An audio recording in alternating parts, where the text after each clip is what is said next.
ಬೇಸಿಗೆ ಕಾಲದಲ್ಲಿ ಸೋರೆಕಾಯಿ ಹೆಸರುಬೇಳೆ ಯಾಕೆ ಜಾಸ್ತಿ ಉಪಯೋಗಿಸ್ತಾರೆ, ಯಾಕೆ ಇಷ್ಟೊಂದು ಮಹತ್ವ, ಈ ವಿಷಯ ನಿಮಗೋಸ್ಕರ ತಗೊಬಂದಿರೋದು ಇವತ್ತಿನ ವಿಡಿಯೋದಲ್ಲಿ. ಬೇಕಾಗಿರೋ ಪದಾರ್ಥಗಳೆಲ್ಲ ನೀಟಾಗಿ ಆರ್ಗನೈಸ್ ಮಾಡಿ ಇಟ್ಕೊಂಡಿದ್ದೀನಿ. ಏನೇನು ಬೇಕು ಅಂತ ನೋಡ್ಕೊಳ್ಳಿ. ಎಲ್ಲ ಮಸಾಲೆಗಳು ಪದಾರ್ಥಗಳು ಎಲ್ಲ ಇಲ್ಲೇ ಇದೆ. ಬೇಕಾಗಿರೋ ಪದಾರ್ಥಗಳನ್ನು ಜೋಡಿಸಿಟ್ಕೊಂಡಿದ್ದೀನಿ.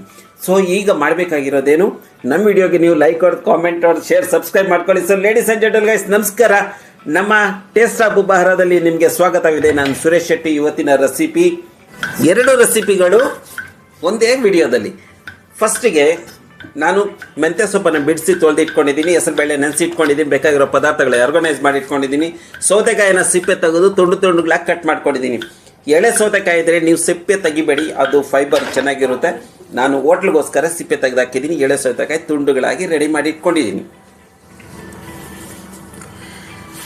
ಈ ಪದಾರ್ಥಗಳು ರೆಡಿ ಆಯಿತು.